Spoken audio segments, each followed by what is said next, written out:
Good evening! Welcome to Easy 8's Online Painting Club. My name's Danny, says it right down there at the bottom of the screen. I hope you guys have been well last week. I'm sorry for being a few minutes late. Literally, it was the calmest setup ever. Everything was going well. And literally, just as I sat down ready to go, I was like, oh, I haven't got any white spirit and I know I'm going to need it for this evening. So I just literally just blitzed the whole room and I found it. Oh dear, I little mini panic attack, but we're all good because it's never a smooth show anyway. We got Jeff, we got Leslie in the live chat just over there. Hi guys, thanks for coming along. It's been a really productive, really exciting week for me here in the studio because I have made so much progress on the 135th Panther tank that I've been painting for what feels like my entire life, and I reckon this is probably going to be the last week that I do anything on the show with it. I can see me doing a little bit of work maybe after tonight's show, going into into next week, but on next week's show I hope and I certainly aim to have the whole project done. And I'm going to show you what I've done in just a minute, and then I'm going to tell you about what I'm going to do, and then I'm going to carry on. If you're new here to Easy 8 Online Painting Club, it's not a tutorial show or anything like that. There's a wealth of that information already out there on YouTube and the internet at large.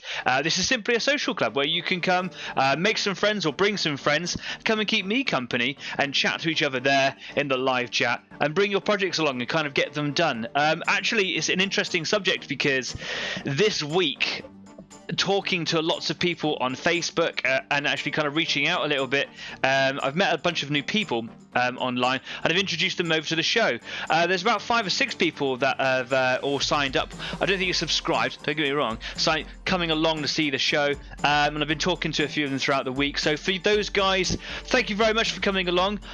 Welcome to the show, welcome to the community. I hope you get to see it live. If not, I hope it brings you a little bit of joy throughout the week. Special shout out to Ben Bicknell. I hope I've said that right. I have a habit of getting people's names wrong. But we've been talking throughout the week and he subscribed to the YouTube channel, bringing us up to 40 subscribers again. So thank you very much, man. Every little subscribe really goes a long way. It's a little tiny effort for you guys out there if you like what we do, subscribing. But to me and to the show and to the community, it makes a massive difference. So if you are new here or you haven't done it yet, please do consider subscribing to the show because it helps me feel enthusiastic. Yeah, enthusiastic. So yeah, I would love to know what your projects are this week. I can see Leslie's talking to me, kind of disrupted me. Put my tongue back in my mouth. So Leslie says, "Hey Dan, I recorded the Tuny Tune for the." Did send a message. You're right, you did send a message, and I was just saying that I've been talking to all my viewers, and clearly I've missed you out. I did get the message, bro. Thank you very much. I will reply to you. Perhaps I'll give you a shout after the show, and I will talk about that. Leslie, for those of you that don't know, Leslie is a music creator. And has been recording me some music that possibly could be used on this show. I'll talk about that actually as the show goes on. I'm very excited and very hyper. Bring it down a notch. Yeah, so cool. Lots of people coming along to the show, and yeah, making it all really cool. So yeah, things to talk about. I'm going to be painting my big fat tiger today. Sorry, Panther. Don't know why I called it a tiger. It's not a tiger. I've done there's a couple of success stories on this, which I'll show you in just a second.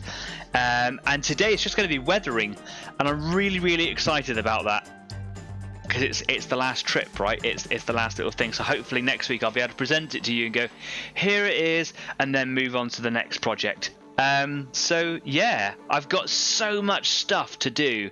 I went down into there's a room downstairs where I keep a lot of my boxed stuff that's still to come out in packets and things, and it's disheartening, isn't it, when you're looking at all the models that you've yet to paint and you've been painting one for a year, and where'd you go? I mean, that's the whole point of this show, right? Is if you've got hordes of plastic, and I'm saying this now to remind those of you that have been here since the beginning, but also those newcomers, that this is what the show is really all about. It's about finding a little bit of company and solace in people that share your pain, and live, on air, are kind of working their way through the mountains of hordes of grey plastic. I feel your pain. I know what it's like, and I'm really looking forward to finishing this tank because not only is it taking a really long time to do, but it's I've got another tank on the go. And when I went into this room downstairs, I just saw there's all of Leslie very kindly gifted me a whole box of Tyranid models. Some have been put together and painted, some are just kind of grey. But they're beautiful models, and I've got to pull my finger out. And just over here, you might be able to see just there, that is an entire stack of tanks that I've got to get through, and Warhammer stuff. And then just over there, there's some more. And I've been painting one model for a year. It's not cool. So anyway, onwards and upwards. New year 2022. If you've made a resolution, I'd like to know about it, especially if it's all about what you do with your miniatures. Because yeah, have you set any goals? Let us know down there in the comments, or over there in the live chat. Come and join in, let us know what's going on. Anyway, I'm going to take you over to the workbench and I will show you my success story. So, my cup casting a shadow there. Get out of the way, cup. This is my Panther. There have been many lessons learned on the way, and if you watched last week's show, you'll know that Darren was one of our viewers last week. Was kind of informing me that he's got this really cool way of doing all the tools and things that are on the sides of the tank.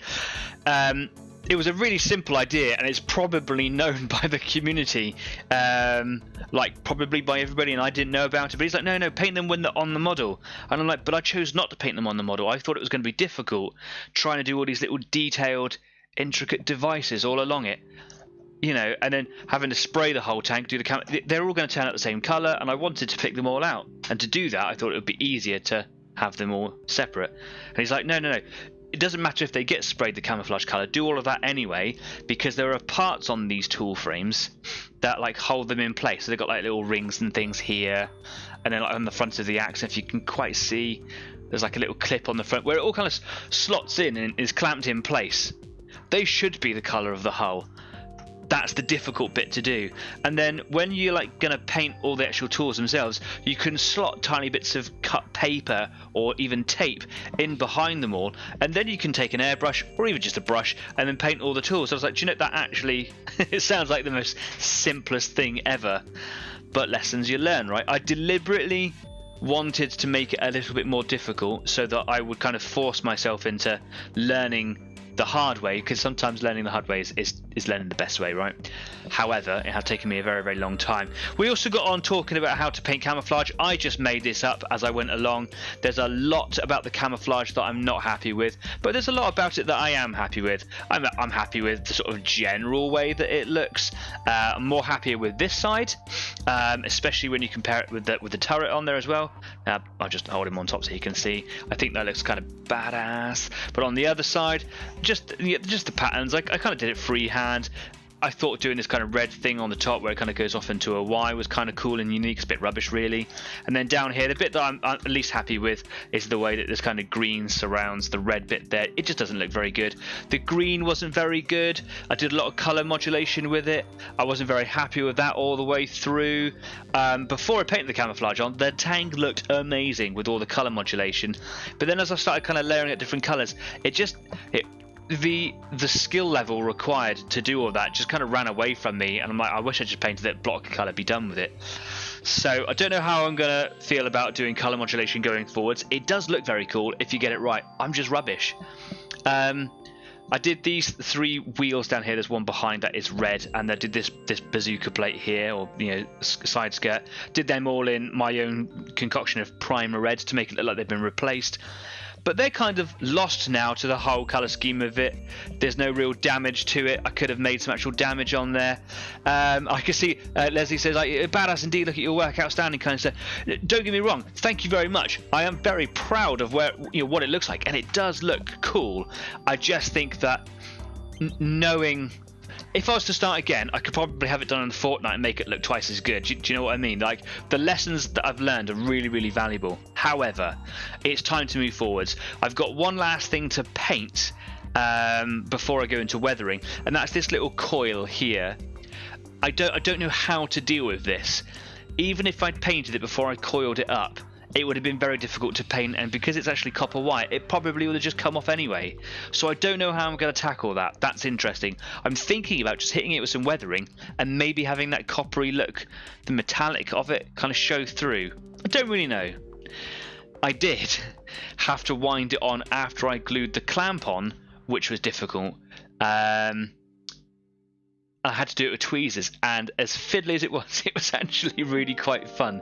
But I should have coiled it up before I clamped it on so I could put it all on as one piece. Anyway, it's really looking cool. I glued all of the track links on here, all the tools, and even the tow cables. I glued those on with super glue because I wanted an instant fit. And the super glue that I got is not a cheap one, it's a really good one, so I'm pretty confident that's going to hold for a lifetime now. And I was even able to kind of get like that little bow like sagging, if you can see the sag of the tow cable. Yeah, I quite like that. Unfortunately on this side, I think it's just being held up a little bit too high just here, so when the turret rotates it does gently touch that and restricts the turret, which if you weren't to lift it ever so slightly when you're turning it, would eventually kind of damage the paintwork on there. So just a thing that as the owner of the tank I need to be aware of. I have also still yet to replace the MG34 in front, but you know, little details there. So another success story I had with it is I got the decals on and they look superb. Yeah, there's a little bit of damage and a bit of repaint in there, which is noticeable if you're looking for it. On this side is actually the worst side for the damage. If I shine it in the light, you can just see in front of the 3 there's like a little dent, a little bit of damage there. But I was able to put the decal on enough that it kind of hides it, so I'm pretty chuffed with that. And on this side here, it's super flat, and the paint job is just I actually brightened it up a little bit, maybe a bit too far, but it's cool. And you can just see where the other decal was, and I'm hoping when all said and done, varnished and weathered, that will be a distant memory.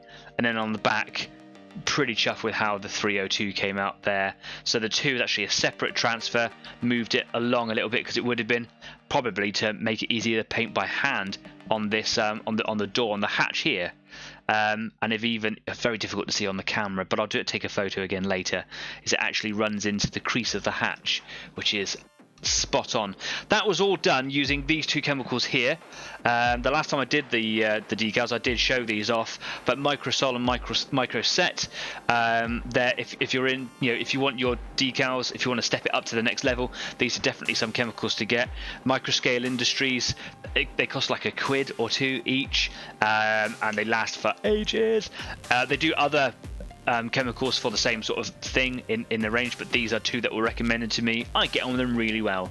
This one's really good at softening them up, so going over lumps and bumps and curves like Space Marine shoulder pads, they're really good on that. Going over rivets or maybe over hatches, really it softens them up. And then you want something to kind of set the solution afterwards, so once that's all dried, put a couple of dollops of this on there, let it dry, put another one on, let it dry, so on and so forth. Yeah, but you've got to be really careful with them because it gets softened up and then they just fall apart like it did when I did this one. Anyway, so what I'm going to do now is I'm going to get my airbrush out and I'm just going to give it all a hit with gloss varnish. I was thinking gloss varnish or maybe satin varnish. Gloss varnish is really good because, as I've said loads of times before, it gives you like a super shiny surface, less microscopic surface for paint to cling onto, means that weathering is easier to apply. However, you kind of want to have the effect, the matte finishes or the semi-matte finishes, etc., that the weathering effects kind of give. So if you were to varnish over that to hide your gloss varnish in particular, you kind of lose half of the element of the weathering process. So the tanks probably would have been glossy or semi-gloss, so I'm thinking about hitting it with a satin varnish, which I've got just down here. I tipped all my paints all over the floor looking for all my stuff earlier, but here's a satin varnish. I've got a gloss varnish as well. I think I'm just going to hit it with this to save all the problems. I don't want to hide any of the weathering effects, so that's what I'm going to do. Just as I was getting started for the show, naturally airbrush was clogged, but I think I've got it working pretty well. It is flowing. Needle was a bit sticky there. Yeah, just because I've not really looked after this airbrush over the years. So I'm going to get a little sheet of paper because I don't like to spray directly onto my mat. There we go. Wonderful. I'll probably do the turret first, actually. I'm quite in. It's a smaller area to work with. Nice flat surface. There's no details like there is on the main body of the tank there. And I'm quite interested to see how well it deals with the area of the decals. So yeah, it's quite shiny because I put some gloss on the front of the tank. Actually, it does look quite realistic. Another thing I'm not happy about. There's a lot of texture on the top of the turret there. And that's all from settled dust and things from varnishes and paint jobs, because the house I live in is just dusty. We all know that I got a cat that sheds fur everywhere. You can't get away from it. So that's been a problem over the lengthy periods of time painting it. In the future, I think if I'm going to do decent projects and I'm doing like sustained paint work, is I'll probably just come in of an evening at the end of it and just clonk like a plastic box over the top, just to kind of seal it in its own environment. Yeah, that's probably what I do. Anyway, cup of tea. That is tasty. Right, let's get started. So I'm going to need some satin varnish. I'm going to give this a really good shake. While I do, I'm just going to make sure that I've not missed anything. There's so many things that I want to talk about. Yes, of course, new equipment for the studio. So I've got 2 super duper webcams now, and I'm not using them because it's been a bit of a busy week, and the time that I've had free I've been working on the Panther. So I've got this one here. This is a Logitech C920. It's really good for all my needs. But this is a new one that I've got here, and I've got my old one, which I used to swap between my desktop behind me and here. So I wanted to have a decent one that would be over there to stop the wobble that the laptop gives me here, and I'd have this one permanently in place. Yeah, it was really cool. However, at the moment I don't have enough ports on my laptop, so I'm going to try and get my desktop involved, and yeah. So I've got 2 webcams, can't really use them, and then I'm going to have an arm bolted to the wall that's in front of me, and get rid of this tripod because it's a little bit wobbly. Gives me a little bit more space. Yeah, lots going on in the studio that unfortunately you can't see, or even really get like a the benefit of at the moment. But Jeff says paint shaker. Yep, got one right here. Listen, I like to give it a shake and a zhuzh, whatever the word is for that.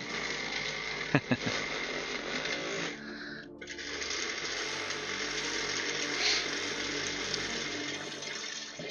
think it's going to give me some sort of like deep vein thrombosis or something if I keep on.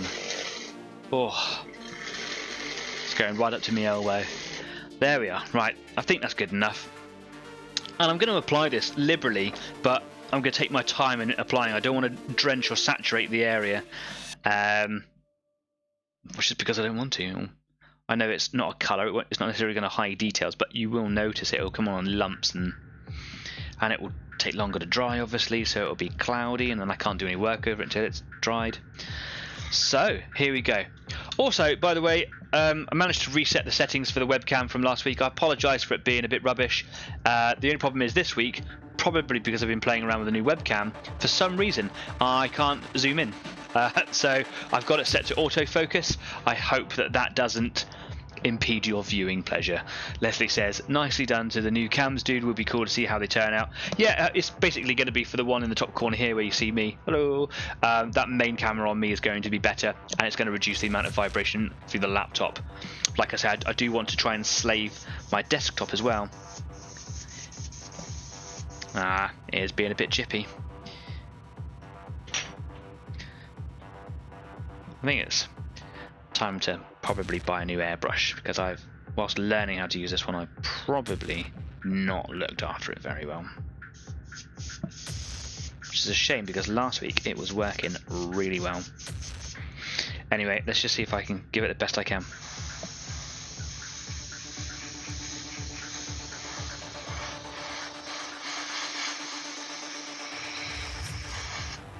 Couple of little spatters down there, which I like to just hit with air and just kind of chase them away, really. Excuse me. It's not the best quality airflow there.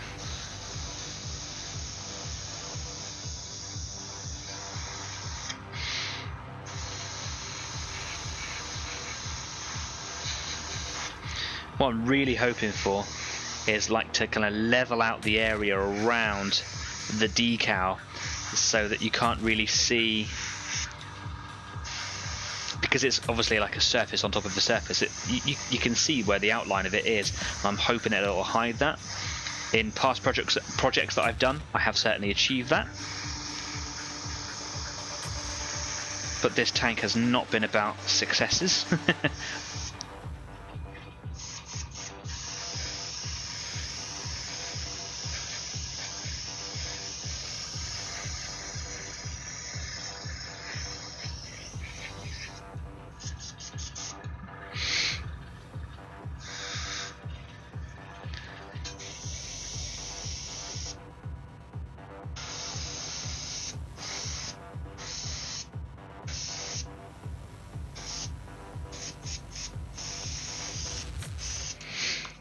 There.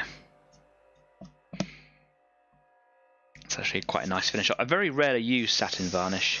I bought all three, satin, matte and gloss, because I thought I should.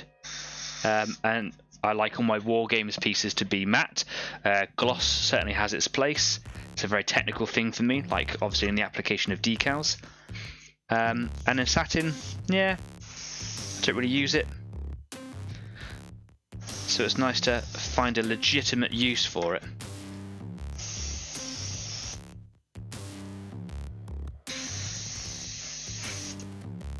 I'll just set that to a side there and I'll come back to that. Right, now I've got a bit of decent airflow on the airbrush. It is starting to shift a little bit now. I will start working on the tank. I'm going to work on the front, the glacis, which is the sloped armour here.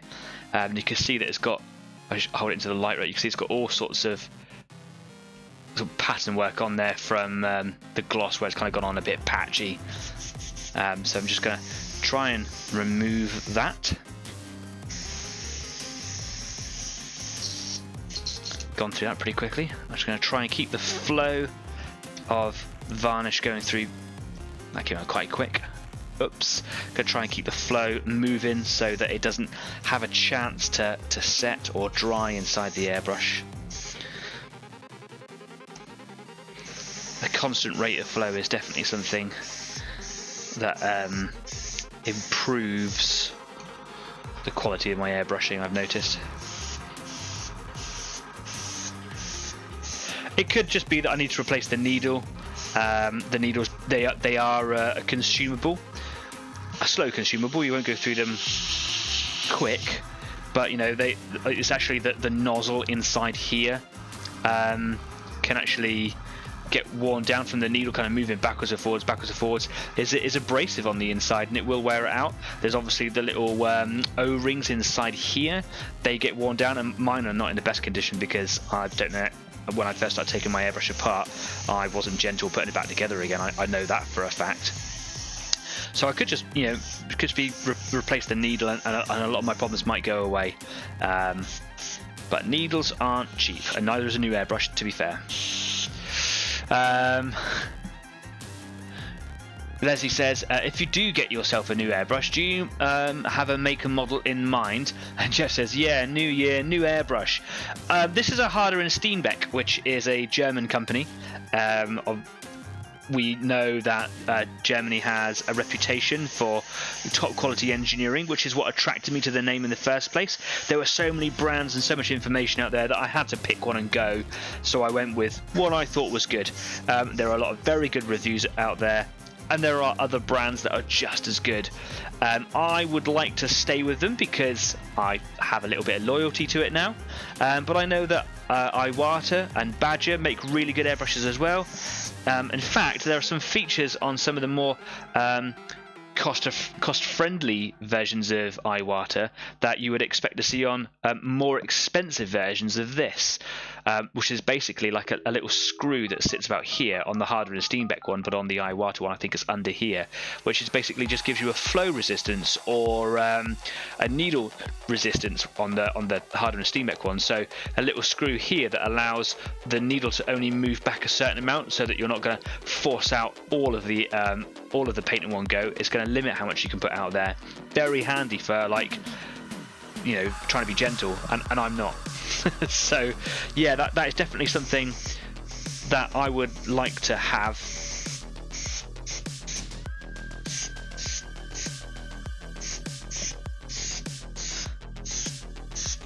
See those little white dots appearing? That's just a little bit of crazy spatter. I don't know if you can see, there's like, that's quite hard to see actually because I've got the needle protector on. There's like a little white bobble. The white bobble that kind of just starts to come up on the end of the needle. Nah, it's not going to show you, is it? It wants to show you the background more. But yeah, basically it's just a little bit of build up, and even if it's not going to dry, that's still a blob of wet stuff that when you put air on it, it's just going to go and it's very hard to control.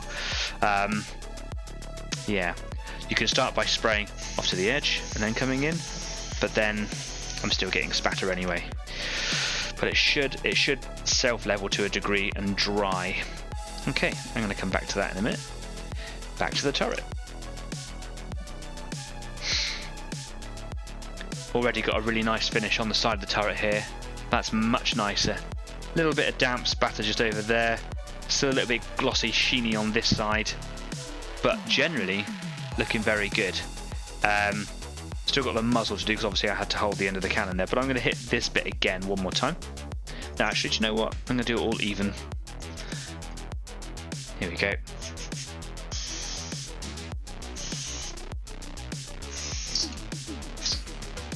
Gone through that already. Oh my god. Varnish is one of those things that I've never really learned to use properly in an airbrush. It's different than paint. It is a type of resin. I know acrylic is like plasticky paint, so therefore it is sort of resin, but this is just pure liquid resin that dries in contact with air. And it dries like glue inside the airbrush. Even once you think you've cleaned it all out, you push the needle out and it's all dried around the sides of the needle. It's very peculiar, very hard work, and I don't know about how I've not worked out how to thin it properly. If I'm going to thin my paints down, I'll put transpirator with them, or thinners, or even water in some cases. But I've had no luck doing it with varnish. The search continues. Perhaps someone out there watching will be like, "Oh, I know how to do this. Tell me, please."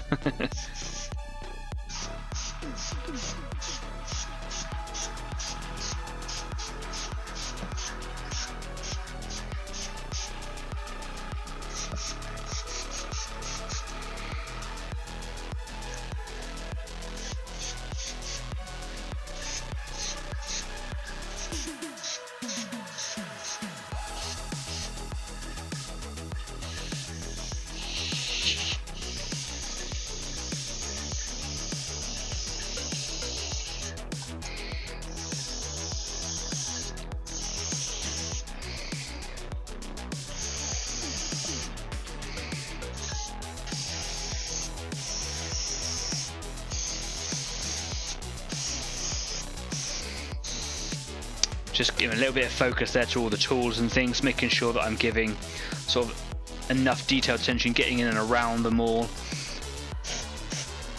Not because you might see it, but that too, but mostly just so wherever the weathering goes is kind of treated the same by the weathering products that I use. So a little bit of information about some of the tools then, because this is a part of the conversation that came up last week, was what are they? We were talking about, by pointing my paintbrush, this kind of C-shaped device here. This I thought was something to do with like holding tank track pieces in place, or sections whilst you're doing some maintenance on them. Actually no, a little bit further from the truth is they're actually tow cables. They're basically like carabiners. I work with carabiners a lot in my profession. But basically you would take it off here, you got one for each side, so you got two. If you needed them, you've got a tow hitch there and tow hitch there, and on the back you've also got a couple if you want to do it in reverse, and you just clamp that on and then stick one of these tow cables on it, and it's basically the link, the quick and easy use link to kind of put your tow cables on. So that's cool. They're really big, and you can buy them for about $200 to $300 if you want one. Yeah. We've got the crank handle here, which Jeff, my dad, sent me a video of a museum in Poland. Crank starting Stug 3, which was a nice video. It was a beautiful machine as the Stug. Got some this is like an extendable pole for this piece here, which is basically like a huge crowbar. If I lift it up a bit, you can see it probably a bit better. Yeah, got like a crowbar down the bottom with an extendable pole, which is probably for track maintenance more than anything, because every single track has its own pin. And it's probably a way of kind of smacking those into place or out of place if you need to. And then there's some things like fire extinguisher, axes, sledgehammer, and on the other side we got bolt cutters and a shovel. Inside this tube here is the cleaning kit for the cannon, and on the back we've got this device here, which is quite hard to see, but in between the two exhaust pipes, they're easier to see on the Tiger tank, but it's a jack to lift the tank up off the floor, and that's what this block of wood here is for putting the jack onto it, so it doesn't just push the jack into the dirt, because this tank was about 50 tons. So there you go. Some comments going in. Leslie says, hell yeah, German stuff is good quality. My amplifier is German made. Hughes and Kether. Is it Kether? Kettner, beg your pardon. I've never heard of them. Anyway, Jeff says, I had a top of the range Badger. It died. Yeah, I remember. Leslie says, that made me laugh out loud. Yeah, I had a top of the range Badger. Killed it. Not a real Badger, if any Peter fans are out there. Badger the airbrush. Didn't you just soak it in spirit and it just ruined everything inside, if I remember right? That was when I was a child, I believe. It's a shame. Right. The end of the cannon is done. I'm going to come back to the turret. I like the turret. It's for me, it's well, obviously it's the business end of the tank, because it's got the gun on it. But I just quite like the shape of it, and I think my eyes are drawn to it quite early when I'm looking at it. So I'd like, especially at the side of the turret here, to look the biz.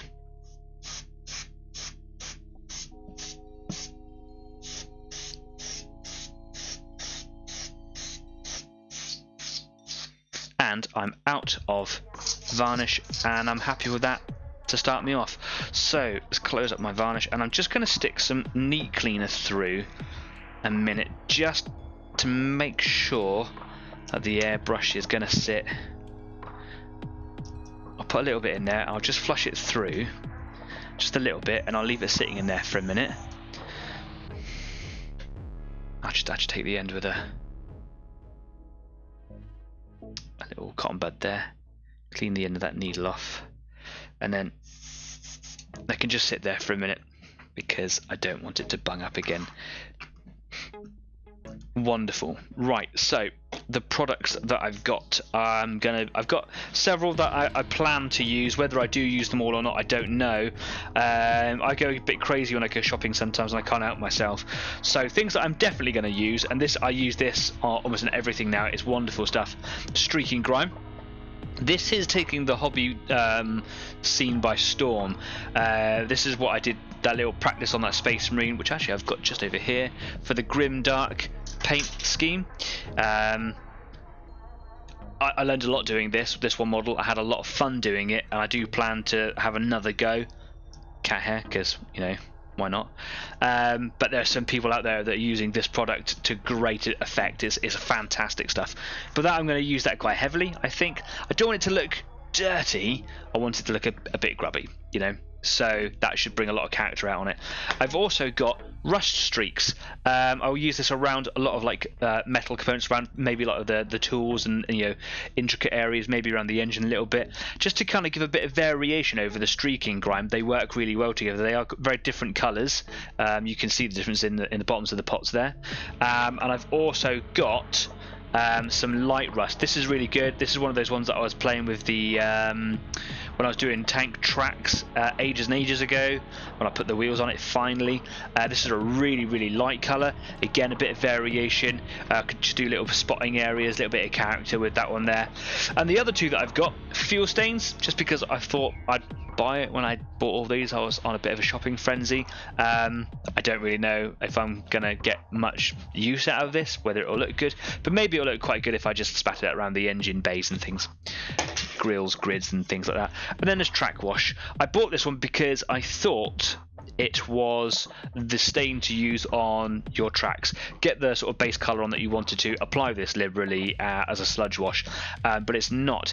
It's not very clear on here, but I think what this does, and I've watched videos on it as well, is you use this on the metal or the maybe the pewter track links. even maybe the brass ones, and it kind of affects, it etches the surface of the metal so that paint can hold to it. I think that's what it's for. I have actually used it as a colour stain because it's quite different and unique. So I brought this one out because I thought that it might be good to use on the copper on the little roll on the side there. So something to bear in mind. They are all enamel washes. So I will need to use white spirits and thinners, and they are odorless ones. They still do smell a little bit, but much better than smelly old stuff. So yeah, that's what I'm going to do, and I've got to start somewhere. Got a little bit of dust on top already, so I'm probably just going to start with the turret, and I'm just going to start maybe on the side, maybe over here on the slightly worse side, and I'm just going to start by applying it to the top and then doing streaks down and just see what happens. See what happens. On 28mm models and on the few 15mm models that I've done weathering effects on, I have always sealed it with a varnish because they're being handled much more, because they're war games pieces, and I'm looking for the colouring and the pattern rather than the overall effect. But on this one, I don't. At first, I'm just going to see how well it just kind of holds. I have been told, or at least been informed by pros, that enamels, once you and oils alike, that once you've kind of applied them, let them set for 24-48 hours and they are irremovable. You're not going to be able to take them off by handling them or even by putting white spirits on them. Once they dry, they dry. So that's something to bear in mind. If I'm using varnish as a protective seal, perhaps I don't need to. So this will be a good test for that, right? Anyway, let's get on with it.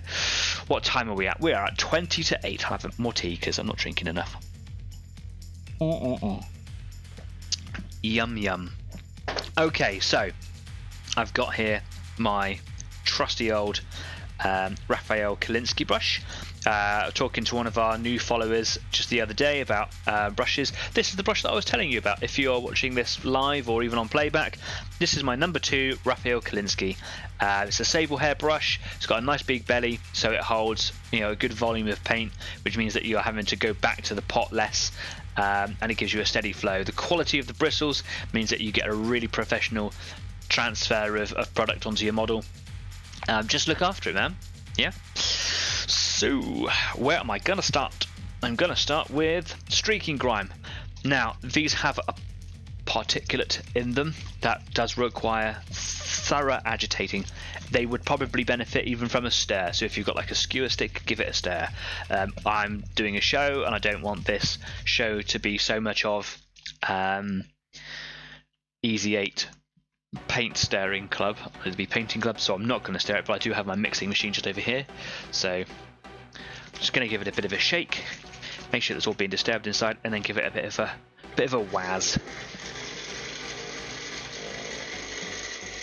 And I do stop to do this quite regularly throughout processing because it doesn't take long for all of the particle or the pigment or whatever it is in there to start settling straight away. So as you start dipping into it to get more out, you're just putting medium onto your tank, which isn't cool. Right. So I've been told, or at least I've seen videos of pros doing their thing, saying that you should put a thin layer of white spirit or thinner on the surface of your model and then put your weathering effects on there. I've not really had an awful lot of luck with that, but I'll give it a go on one side and then I'll not do it on the other side, so that kind of makes some sense. I was told that a very thin flat brush, the flattest one I've got is this one here, which is nice and wide as well. I use it for dusting, so I'm just going to make sure that I get all the bits of hair and stuff out of it, and I'll just apply a little bit thinner over there. I need a palette to which I can decant my things into, although I could use my little trusty pie thing. I might do that actually. Pop it on there anyway. Okay, so I'm going to use a bit of thinner.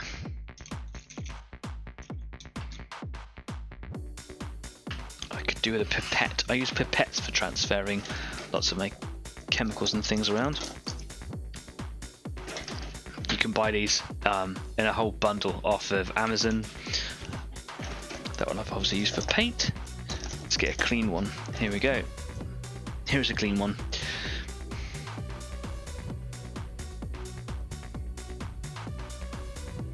And I'll just pop some of that in my little pie tray. It's Christmas, right? Well, it's recently been Christmas. We've got loads of pies. Oh, I've still got pies. Okie dokie. So, not lots of thinner or spirit on your model just straight away. Like, actually wipe quite a bit of it off, and you just want a gentle. There's probably too much that I put on there, just because I didn't really wipe enough out of the brush. But you just kind of want to dampen the area. I'm going to use my finger and move it around a little bit. The idea is that you're just putting it onto a slightly damp surface. And I might even just let that dry for a little bit. I'll go over to my my product here, Streaking Grime, give it another little shake in the lid. Oh dear. And there we go, all shaken up and agitated perfectly. It's actually quite a dark and rich colour, I love it.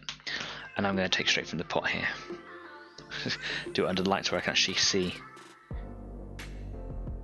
And I just dipped the tip of the brush in, and I watched the product kind of climb up, capillary action up into the bristles, and that's an effect that we want to take advantage of when you're doing pin washing and things like that. Is put a little bit of thinner onto it, which helps kind of the movement of the paint, and you can watch it just kind of fill all the lines, so you're only like dotting it in. Capillary. So what I'm going to do, I'm not going to slosh it all over like I did with my grim dark stuff, is I'm actually just going to pop little bits of it up at the top up here. That's probably too heavy, but that's fine for now. It's been a while since I've used all of this. I like to kind of trace a line along the top. It doesn't have to be all the way around, and you can do like sort of like lines down. And in a minute we're going to wipe down with a brush of thinner or spirit, and it will kind of clean them all up and hide them a lot.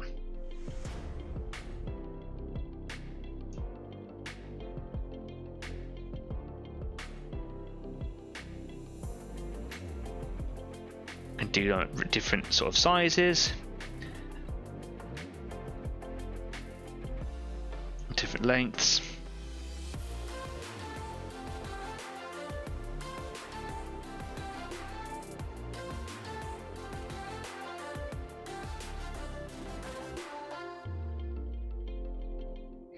Not very good at it at the moment, but hopefully I'll improve.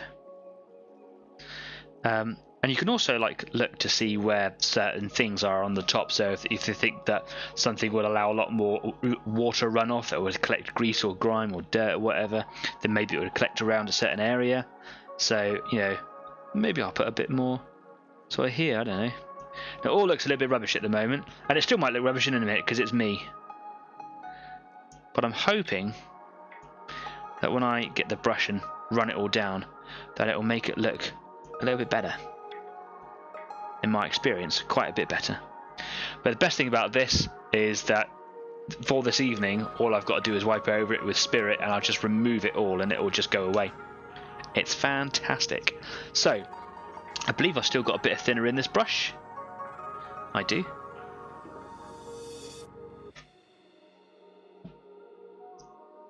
Again, I don't want to have a saturated brush.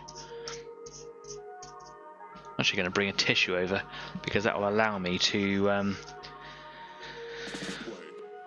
kind of dab my brush onto to help desaturate the bristles.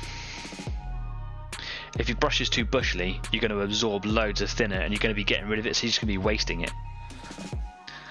I like to let it dry just a little bit and then sort of just streak down, directly down, or in the direction of the run.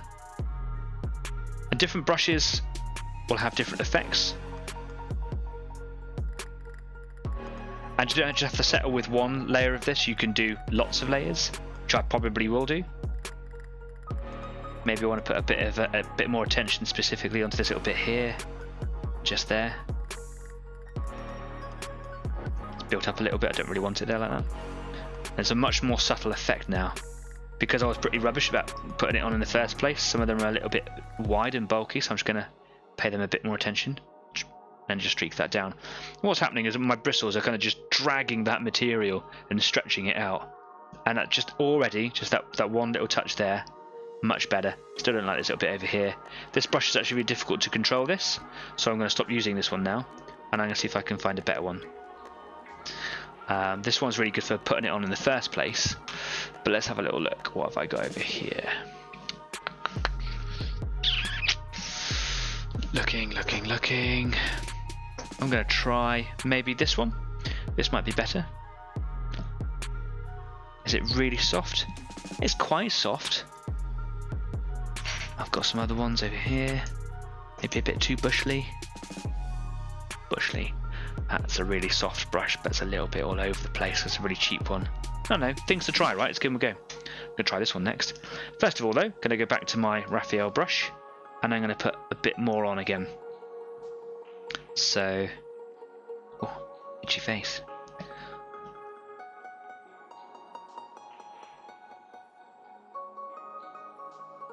Try to be a bit more delicate this time.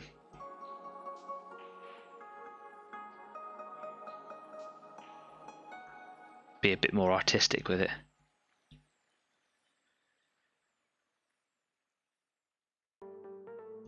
There's always like the feeling of for me that I should try to rush this because I'm doing it on a show, and yeah, that's not the case. Like, take your time. There are YouTubers out there, you know, top pros that they'll spend weeks just doing this piece alone. So yeah, have fun with it, chill out, get in the zone. I'm going to take it from the lid because obviously it's going to be less diluted from the substance kind of settling.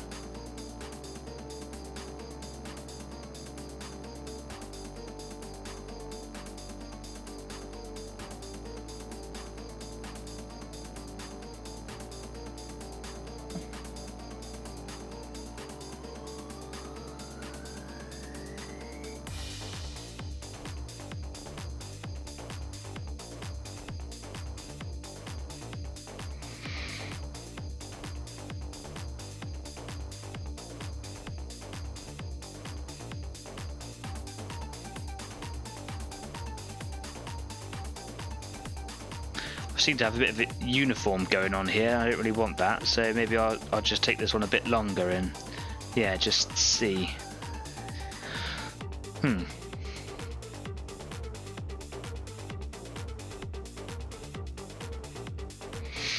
Again, just let that dry just a little bit, and then I'm gonna go to this one, and I'll get a little bit of thinner in there.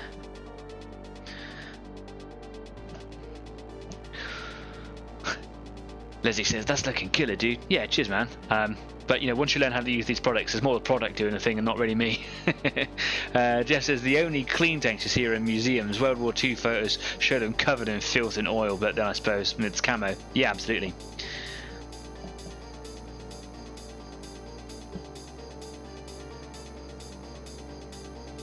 Well, this brush is a little too harsh on the kind of wearing the stuff away.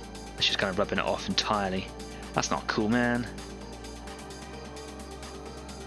Good for kind of getting in there and focusing on that particular piece there, for example.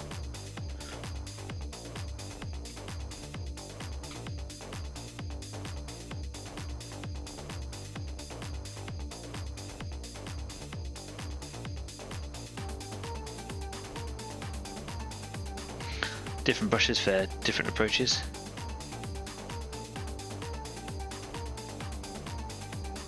That's kind of cool, using the edge like that.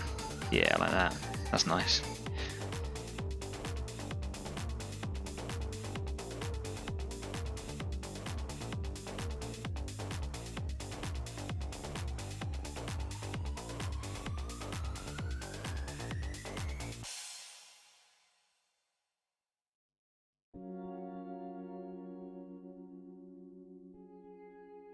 Just use the point like that, perhaps. Yeah, that's nice. I like that. That's doing something.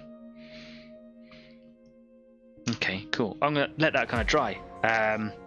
Just see what it does. Well, if I come back to it in a minute, maybe I'll use a different brush on it. I'm going to go to this side over here, and I'm going to try on this side not saturating the area and go straight to using streaking grime. So yeah, let's give this a go. There's actually not a lot in the lid there. Let me just pop this down. Looks like there's loads in there, but actually there's not.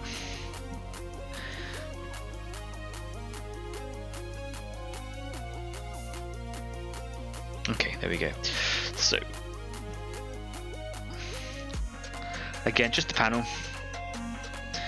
If I just start by putting a line, oh, it's quite thick, I'm going a bit too heavy there.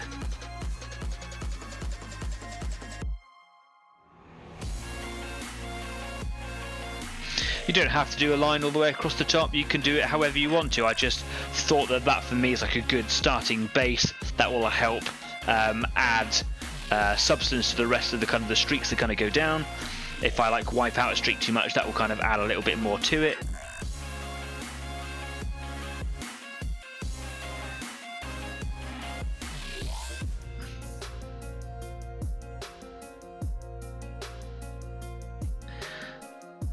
There we go.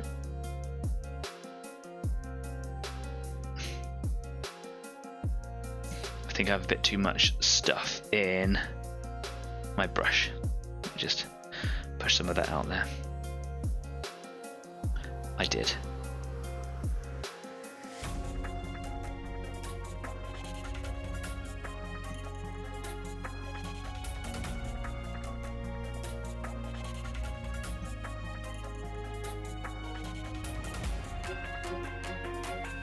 I'm going to put a bit more around here because to me, later on, I'll put loads of runoff maybe down the sides of this hinge for the hatch, and I think that might all kind of draw quite a heavy sort of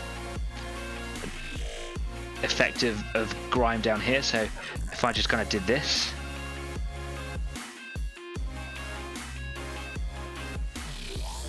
maybe it's a bit too much. Again, I'll just keep on attacking it with thinner until it goes back down if it goes too heavy.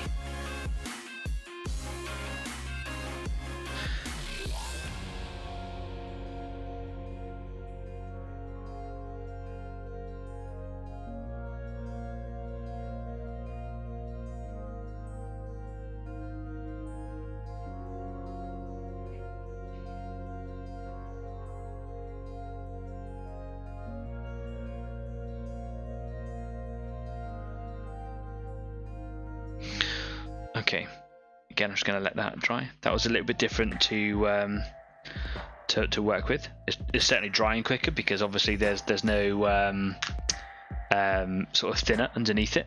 I'm going to use a different brush again to wipe it down just to see what that does.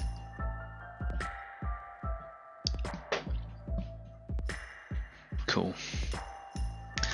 Well, I'm going to flush the airbrush through while I'm waiting for that to dry. Let's bring my little jar over.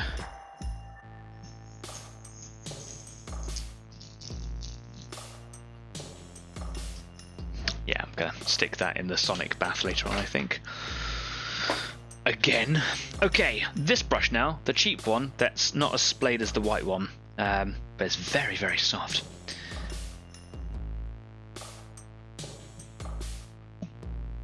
Okay, just a quick dab off on the tissue. And that is not saturated. Good. Okay, cool. Let's see what this does. So exciting.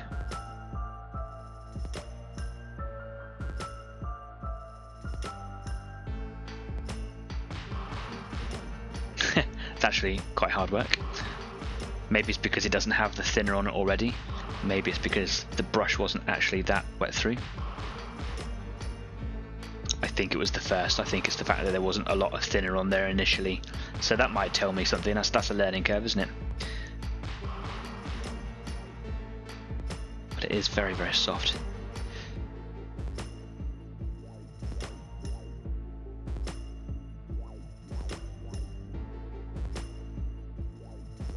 And if it's building up a little bit too much, like I did earlier on, I can come in with this brush now and feather bits out. Oh, that's so good. I hope the camera is picking this up because that is really fun.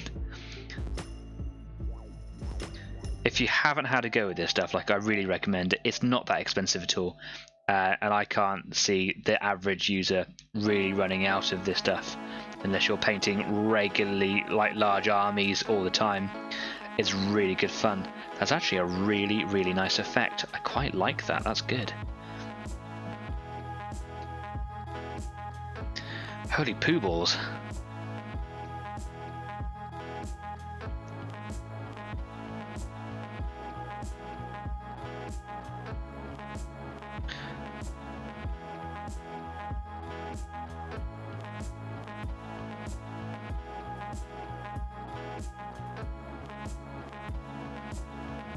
That's just great.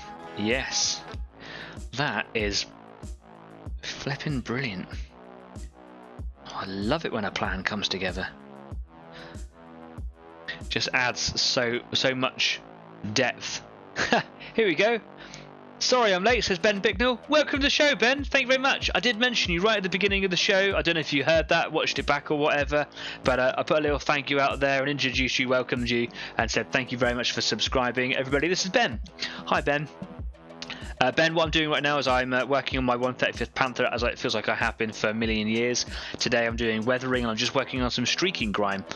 I have just noticed though at the back end of this plate over here, because I've been doing that top line all the way along, it stops here, but actually it kind of comes out at like a tapered angle, if I can hold that against the background there. So it just sort of stops. So what I might do is just add a little bit down there and just kind of keep the flavour of that going along. Yeah, you know what I'm saying. So if I just sort of did this.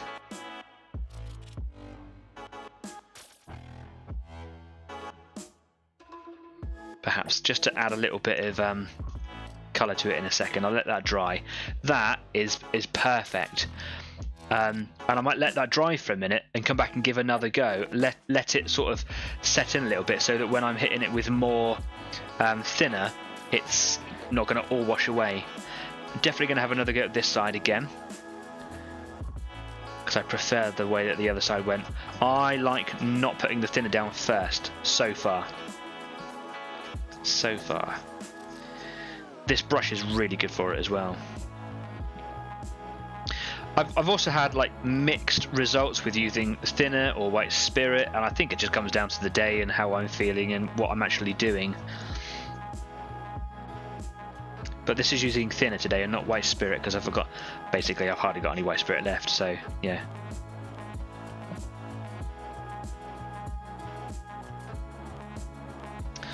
Lovely. Look at that. That's fantastic, isn't it? It's really, really good. Okay.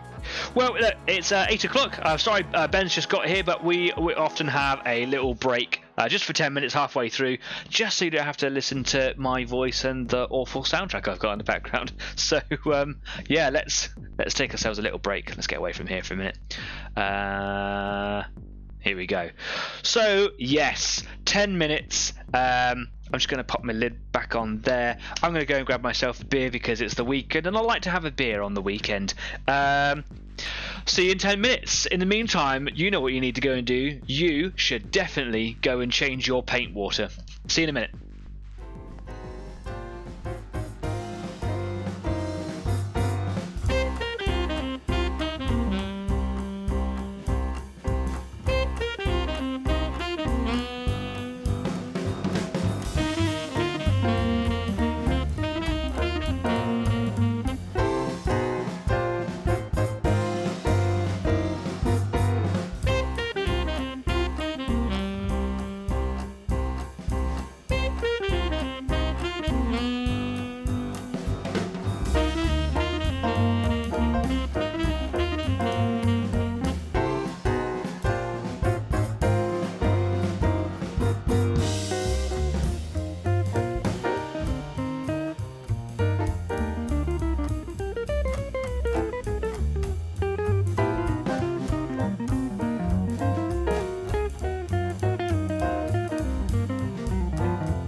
Welcome back. I spent quite a lot of the time actually just sat here having a little go on this and practicing different techniques. Hope your evening is going well, whatever it is you're doing. Don't forget that if you are working on a project this evening, let us know over there in the live chat.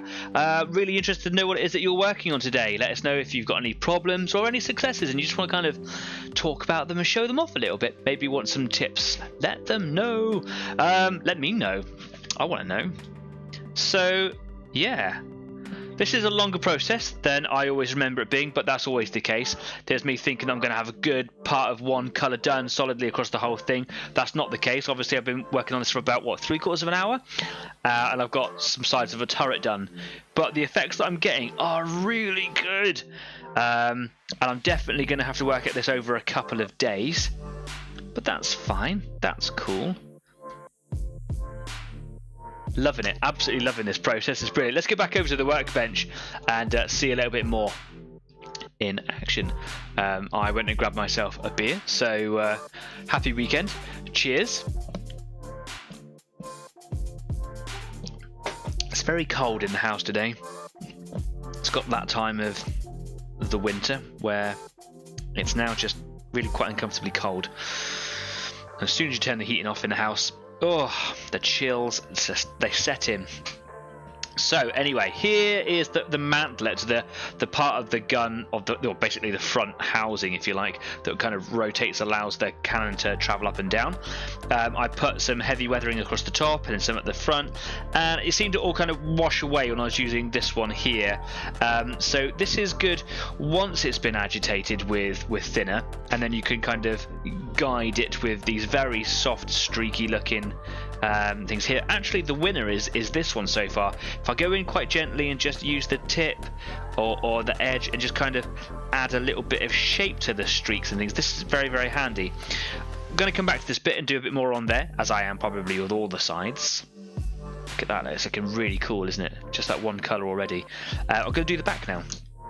So, I am going to give it a quick wipe down with just a little tiny bit of thinner there, because I think it did help a little bit.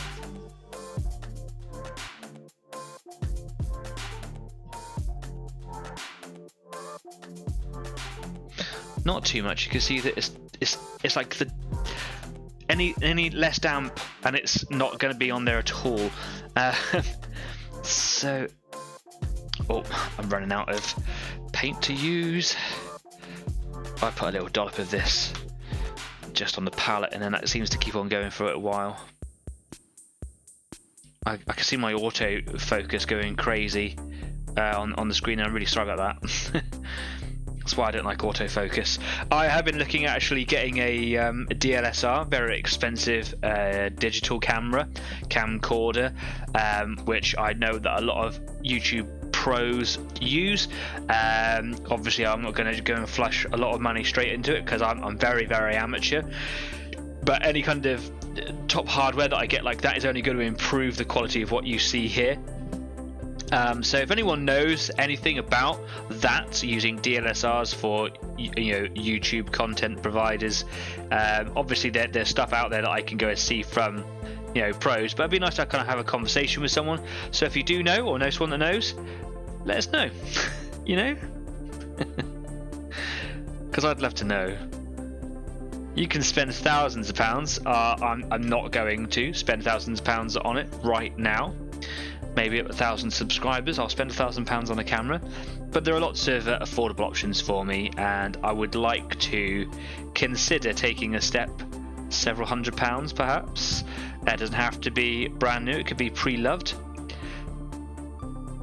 But I think it would be nice to step the game up a little bit for you guys, so that you can get some unparalleled views of what it is that I do here.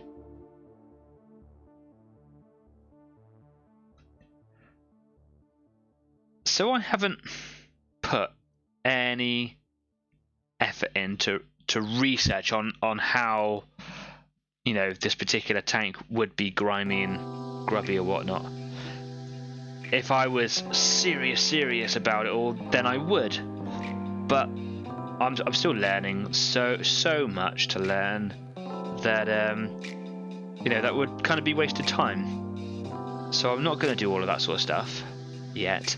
I'm just putting all of this grime down where I think it would collect, you know. Is it a hinge? Is it, you know, is it going to have grease in there? Is it an area that would collect a lot of dirt? Is it going to have a lot of, like, you know, footfall from, you know, people walking across it or handling it or whatever? I'm just trying to use common sense. Would water run out of it? Is it going to collect in? Is it going to be hard to clean? And I'm just kind of putting it down and making streaky shapes, basically.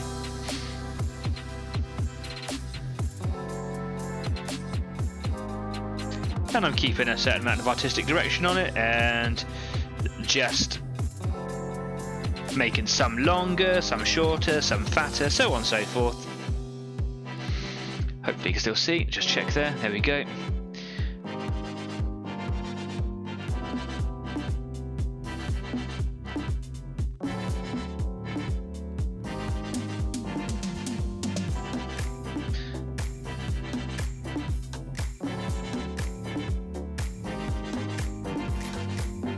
Would it be grimy up in there? Yeah, maybe. Let's add some in there. Yeah, there we go. Maybe I'll add a little bit up in there as well. Yeah, get in there, you. Do it. I just like putting stuff on it. Okay, cool. Again, I'll let that dry. Perhaps what I'll do is I'll hit it with a bit of air. Make sure there's nothing coming out of the airbrush. Is that going to help it sort of dry? It does a little bit. Fortunately, it's cold air that comes out of the airbrush, so warm air would be better. There we go, cool. And now I'm going to get my streaky brush, and I'm just going to give it some gentle work. It's not working so well. Okay, I'm going to go over to the small brush, and I'm going to try and direct it into the shape that I want it to go. So I'm going to start on this little bit up here. Just use the very point of that brush, and I'm barely putting any pressure on it. Just dragging these streaks out where it's kind of blobbed up a little bit because I've just been not very good with applying it, or a little bit too gentle. Just kind of focus a little bit of effort on that area and just work it away. Always streaking down in the direction that the streaks are going to go, so mostly gravity is going to be an issue here. Now if you do an aircraft or something like that, you would still have streaks. They might be a different type of streak, but they're obviously going to go in the direction of travel for the aircraft. Although there's an interesting school of thought on grime on aircraft, and that is that in wartime, Second World War, is that actually aircraft spent more time sitting around on the runway than they did actually in flight. So if you're going to do grimy aircrafts, then there's some thought to be given as to whether you should actually do it. So it's just kind of like sitting there. Interesting.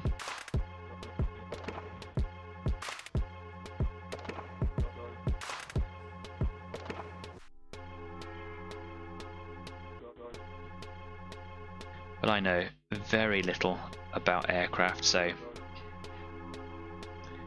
obviously when I started my venture into miniatures and things, and it was an aircraft that actually got me into it. I remember my first I think was a Super Sabre aircraft, which I was convinced by my dad, thanks, to do tiger stripes, which was insanely difficult when you're a kid on your first go, but it looked all right.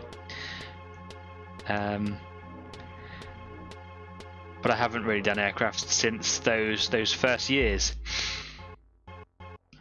We're talking probably about 25 to 30 years ago. Yeah, probably 30 years. So yeah, not done any aircraft. I don't really know much about them. I know that Spitfires look lovely. I'm a big fan of the Hurricane. That's looking pretty cool on the back, isn't it? Look at that. That is grimy. And the idea of getting underneath this little lip in here wasn't to make it look all runny, it was just to kind of tuck a little bit of dirt in there just so it doesn't look so clean, because it's going to be quite hard to clean in there, isn't it? Under that handle up there, I reckon that'll be quite grotty.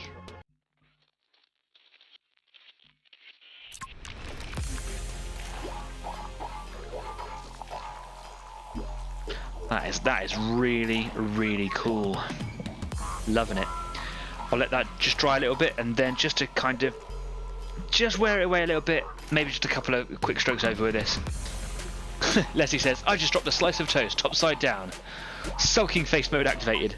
Yeah, there's actually a lot of science into why it always lands better side down, but it's actually average table height compared to our height. The toast can only rotate 180 degrees. Sorry, ma'am. Have higher worktop? Maybe? I don't know. And that tank is looking cool. Yeah, thanks, man. It's really. I love the weathering because it makes it look like I know what I'm doing. I don't. And it's just about layer and layer and layer. And I'm hoping that if I did like the whole turret just this evening in this particular weathering thing, leave it overnight, come back to it tomorrow and do like a different colour and maybe like do some of the dark rusts, that this would dry enough that it wouldn't affect it, hopefully. Now here's the tricky bit. Top surfaces. I've never really known how to do this. I haven't found a wealth of information out there on this, but the idea is to kind of do deposits and dab a little bit. I don't want to dab too much with my very cool brush, but anywhere where I think it's going to kind of pool around. I'm going to start on the top of the hatch here, because there's a lot of little runoff areas here, I think. So I'm going to start over here and work in the most obvious places. So anywhere where like water and grime could sit and trickle, and I'm just going to splodge my brush in. Not going to go crazy. I'm not going to like just cover the whole top. I'm not doing grimdark stuff here. But I'm just, yeah, like little runoffs like that. If you can see there.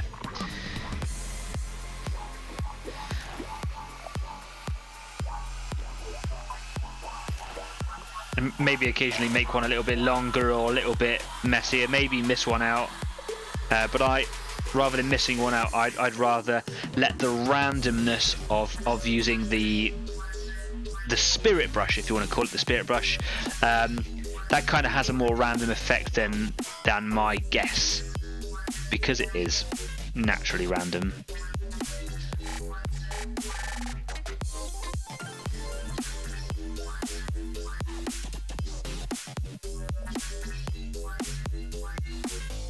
Okay, so I've done it all around there. What I'm going to do is just going to... These are all like little viewing periscopes. And I'm just going to come around the back of them there, because to me, in my mind, grime will just sit up there. Probably going in a bit too heavy, but like I said, I can always just take it away. That's what I like about this process. Is it's not like acrylics. If you put it down, it's not ruined.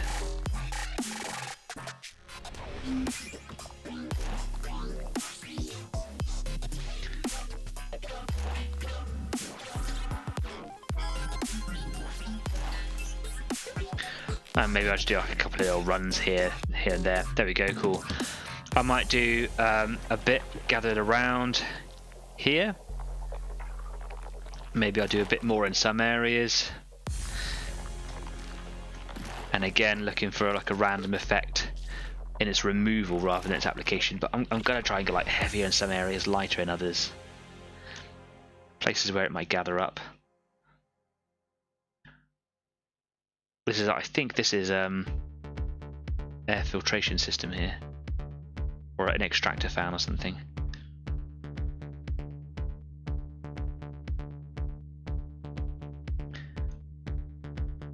And I've got to try and think about where people might be walking up and down the side of the tank. So I think that people probably would be coming up here a lot, so it might be a bit grimier. And I'm just kind of, I don't really know how to do this, so I'm just going to kind of dab it on the top and try to not leave like brush strokes or patterns in it, and just some stuff. And then in a minute, when I come in with the cleaning brush, is that I can just kind of move that around and just make it look a bit more attractive, perhaps. So I'm literally, if you're like copying me, perhaps don't copy me on this bit, because I don't really know how to do this. I'm just trying to get random effects and go, oh yeah, that looks nice.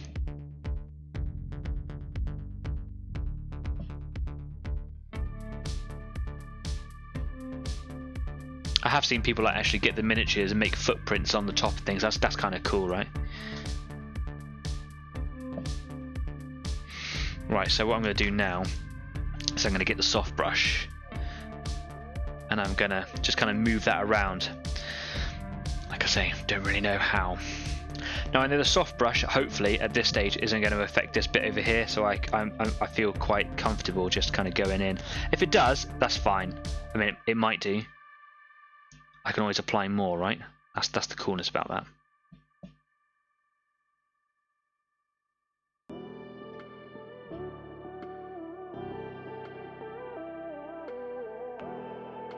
I don't really know what to expect, what's going on up here. I'm hoping it's just going to kind of smear it around, which seems to be, and then I can make some lighter patches with other brushes and just try and create some like little effects here and there. Make sure I'm going in the right direction.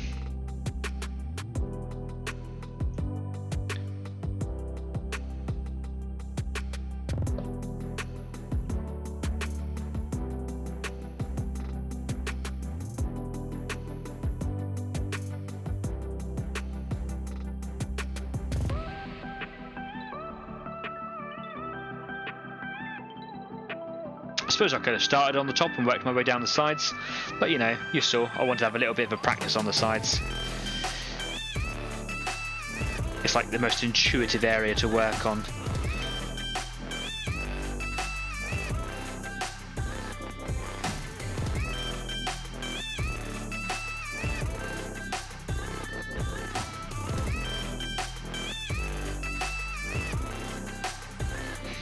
Okay. Go back over to the little brush, and I suppose I'm just going to move stuff around.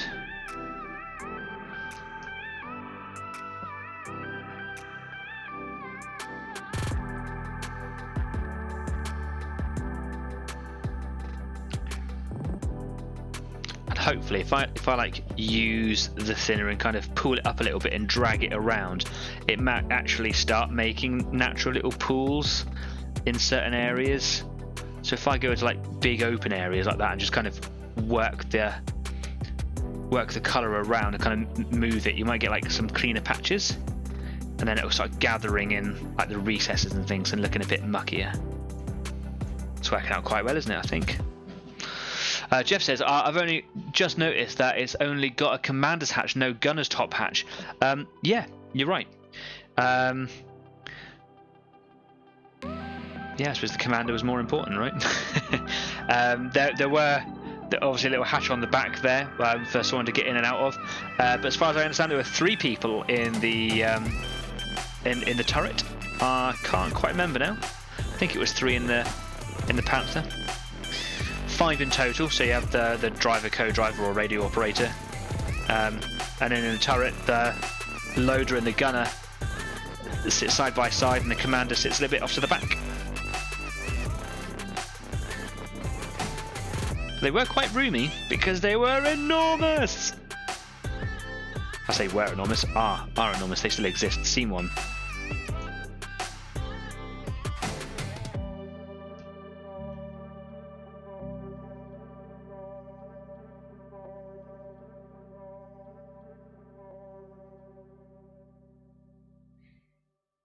I think that looks kind of cool, right?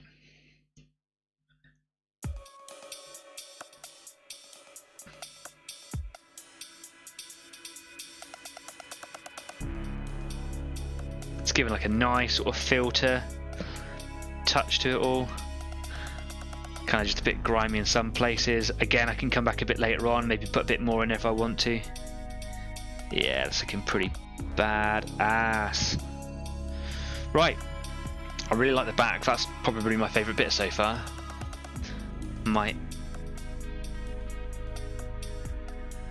just take those out a little bit there. Yeah, love it. That's really cool.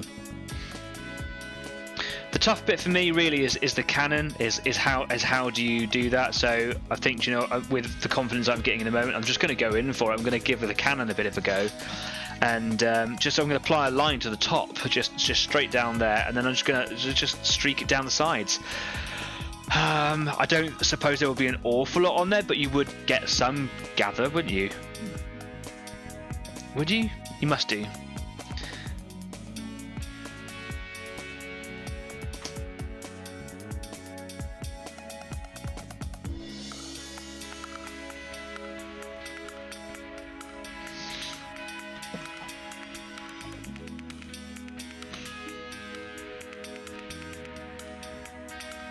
Okay, so I like to focus a little bit around the action in here. This is where the cannon, when it has recoil, will go back inside. The gun kind of gets shunted back in and forces back out under its own spring. But there'll be a lot of sort of gun grease in there, and it would just get grimy, and it will all kind of be smeared in a relative direction. So I've tried to put a little bit in there earlier, but I kind of wiped most of it away by accident. So one of the things that I'd like to come away from the weathering process is to make this part of the gun here, where it attaches into mount, look quite grimy. I'm going to put a line here, and literally this is what I'm going to go quite heavy with it, I think. And then I can be quite heavy with the washing process. Should we call it the washing process?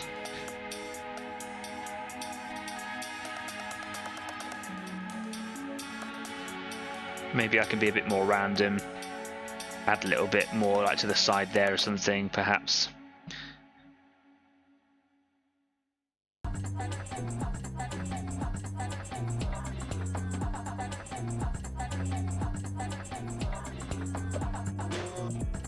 Maybe add a few trail lines or something like that, just here and here, like that.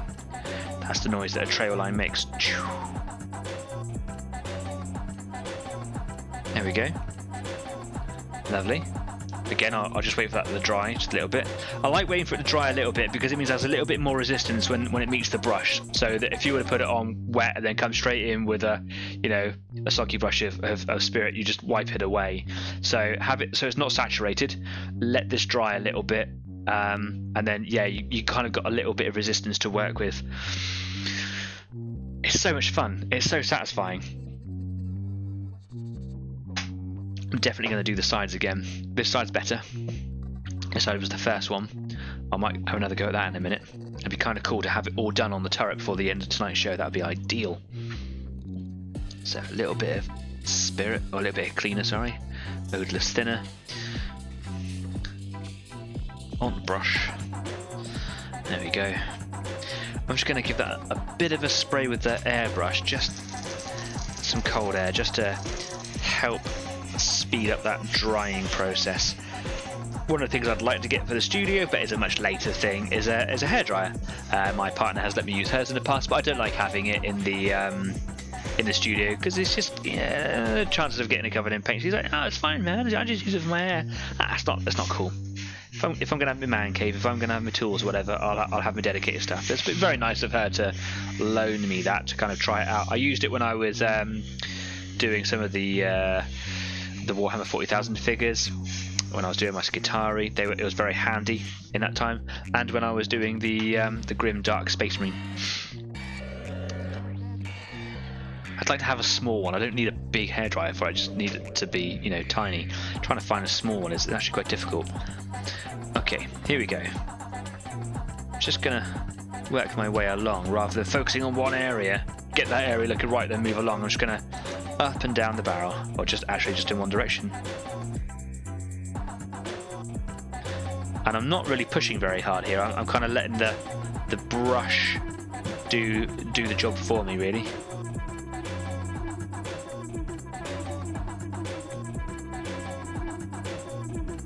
Leslie says he's loving the effects on the turret. Yeah, it's cool, isn't it? Thanks, man.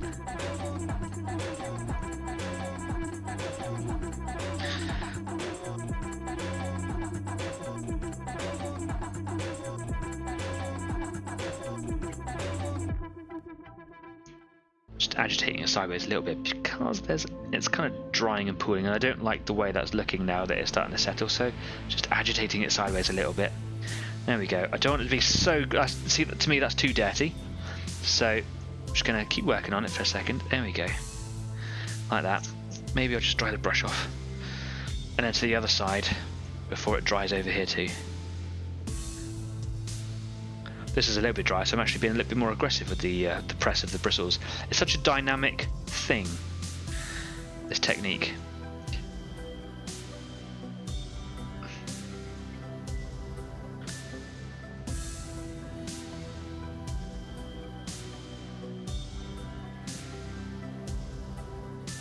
See that? Now very, very straight line across the top. Yeah, not into that. Let's get that off there.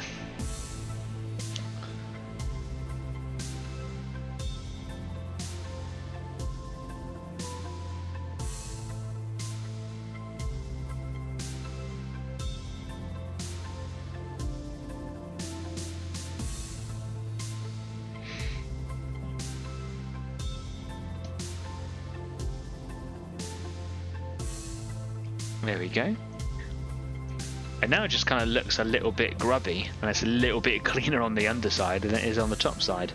That's cool. It doesn't need to have these great big streaks that are on the side of the turret. In actual fact, it's just a little bit grotty, and it's just kind of running down a little bit.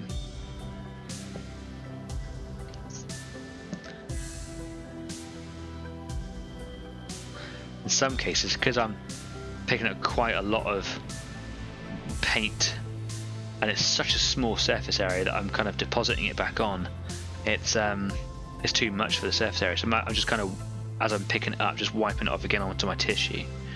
It's not loads, it's only kind of slightly spotting the tissue. You can barely see it on the camera, but just by using that tissue to absorb it, it's really helping. And really what I'm trying to get there, I've noticed, is it's just the filter. So it's just that gritty, grainy look. It's not necessarily streaks. There are a few, it has certainly helped, but it's not clean, it's not pristine. And now what I'm going to do is I'm just going to use this brush again, just to kind of eliminate that very straight line that just seems to have appeared. Probably because I put it on a line and let it dry. Just going to break that line, and I'm going so gentle now to not create a straight clean line. But I'm thinking about it's probably actually the sanded area from where I removed the sprue line or the mold line. That's what that is. There we go. Nice. That's looking really, really cool. The cannon bit was always making me feel quite nervous. How do you do grime on a cannon? Just like this. That's how you do it. Lovely. There's a couple of areas where it's a little bit too clean, like underneath the gun here. So just gonna quickly come in with a little bit of grime, and I'm just gonna apply underneath quite liberally there. And I'm gonna just come in now with a brush and just clean that up. Get a bit of spirit in there. This is probably going to be one of the grottiest places on the tank. So no holds barred under there. Just trying to make sure that it doesn't creep around into any of the nicer looking bits. There we go. Probably a bit too much in there, a bit mental. But if I just, yeah, what I can do if I need to, I suppose, is just dab in with the tissue. There, nice.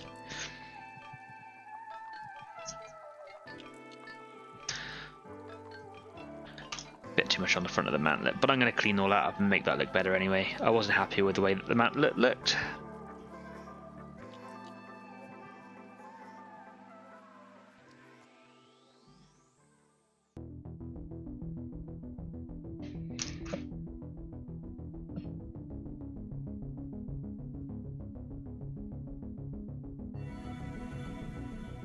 Oh, just hit me light.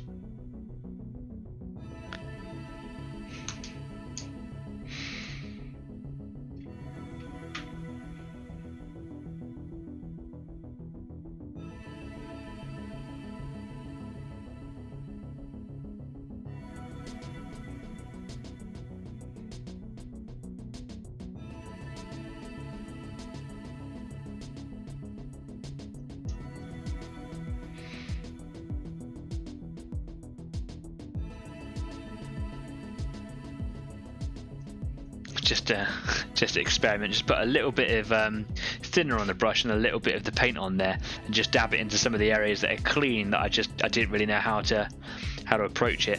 Just kind of get a bit of a glob in there. Now that I can kind of move that around and make it look a little bit grimier in there, because it's all going to be like moving parts and things. So how do we deal with that? I don't know. I suppose just kind of get some colour in there and then let it sit for a minute, and I'll come back to it and then hopefully make it look a bit more natural.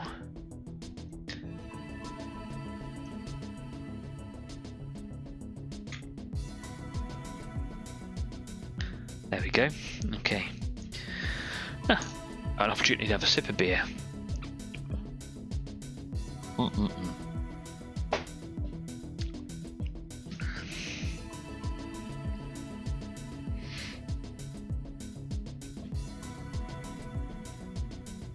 pretty cool, isn't it? Do you know what I'm going to do? I'm going to go back to the start and I'm going to apply a little bit more on that first edge that I started on.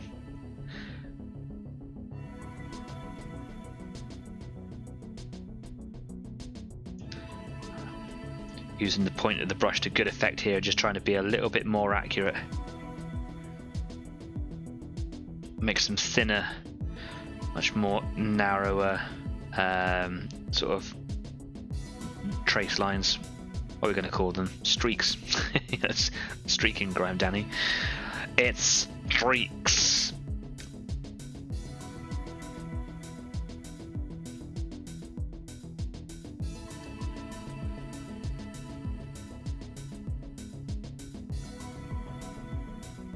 I was going to do some smaller ones just there, but actually I kind of want it to go across the decal of the 302 just to sort of soften it up a little bit and make it like it's not so clean.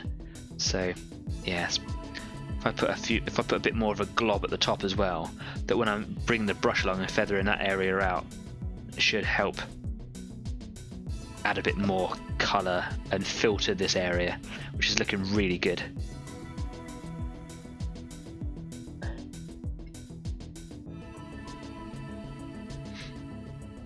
One thing that I learned some time ago when I was painting this technique on 28mm is that, for example, this area here, do a streak. So I'll paint a thin line in.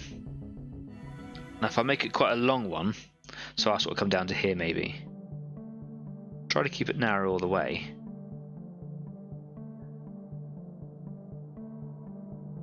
Making it go a little bit thinner towards the bottom. Add a little bit of body to the top just by adding just a couple of ever so slight diagonal lines in at the top up here, almost like a capital Y, and then fill it in, and that just makes it like it's been kind of pouring over there for quite some time.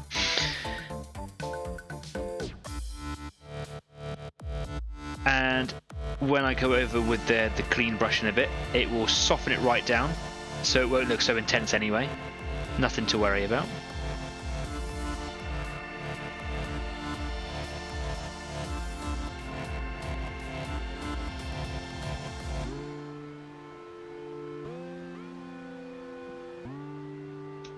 Okay. Let that dry for a second. Got a soft brush, got a tiny bit of cleaner in it. It's actually got quite a bit of cleaner in it. Let's just get rid of that.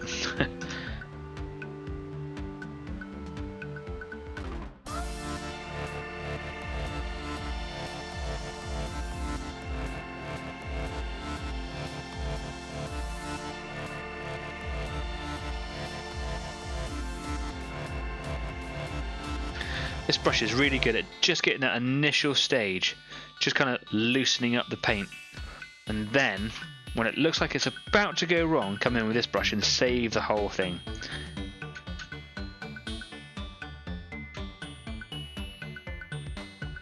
We then just use the tip here. So these would be my go-to weathering brushes now, which is really exciting to know that I've got tools that really work for me.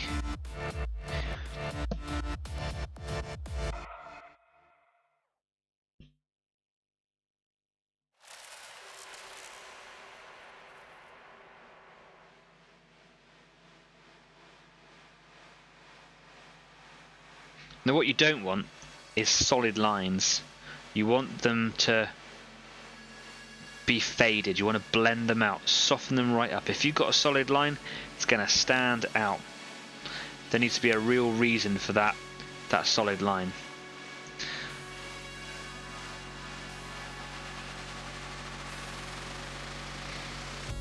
If you've got a solid line, grab it with some cleaner, drag it down. Jeff says, when staining or highlighting a model, it comes down to confidence. You work so hard getting your build looking nice, then you've got to almost ruin it with dirt. Yeah, you do.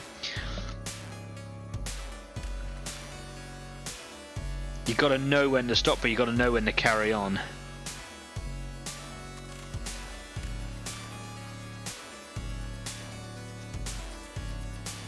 I've actually probably over softened a lot of that there. I might even come back in another go in a minute.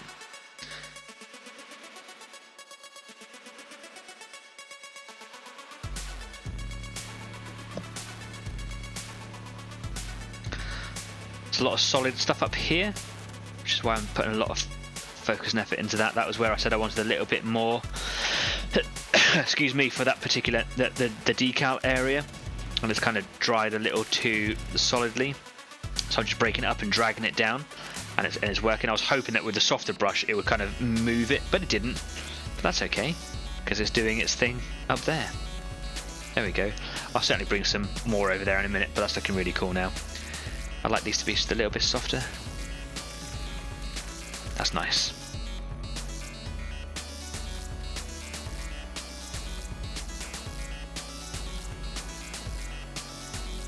That's great. It's absolutely wonderful. Top of the turret's looking pretty good. Again, I don't really know how to approach that, so I'm not gonna go mental with it. With this side here, I might just see if I could just soften it out, just feather it out a little bit. I like where the pattern is. I like how it's formed. I think maybe I can just work on it a little bit.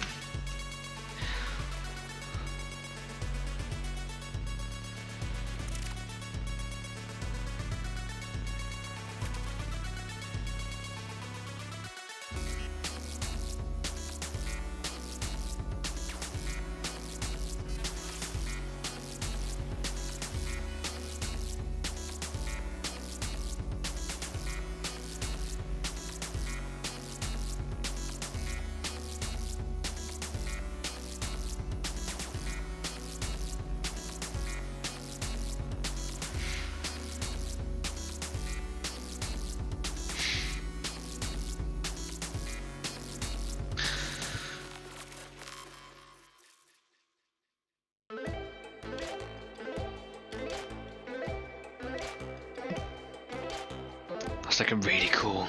So cool.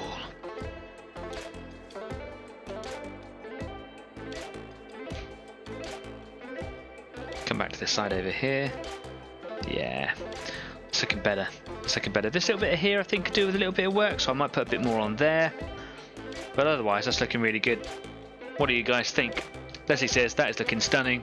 Not gonna lie, you must be proper chuffed. Yeah, I am. When I think about all the problems that I've had, looking at it now, I'm like, it's all starting to come together. It's all starting to look really nice. And I say I'm gonna let this colour set, and then I'll come back, see if I need to do a bit more with it, and then I'll go into like another colour, like a rust colour, and I won't do that all over. I'll just do it in some areas.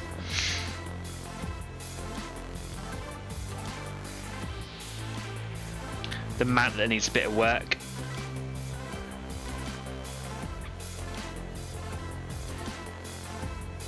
But if I now go to the hull and I pop him on, lock him in place, lift him up a little bit because, like I said, he wants to fight over there.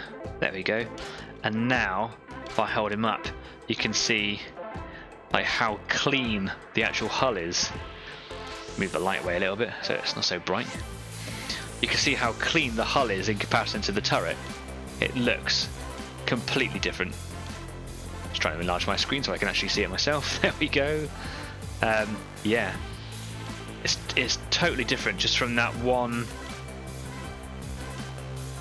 thing. A little bit of filtering, a little bit of weather effect. It's a little bit rigid there. Let's feather it out, and it's just, yeah. Just patience and time now. Absolutely fantastic. I'm going to come away from the workbench because we are getting to the end now. Jeff says, nice. Darren, hi Darren. Darren says, looking real good. Thanks for coming along, dude, even if it is right at the end. Maybe you've been watching quietly in the background. That's fine too. Anyway, where are we? Let's come away. Here we go. So, yeah.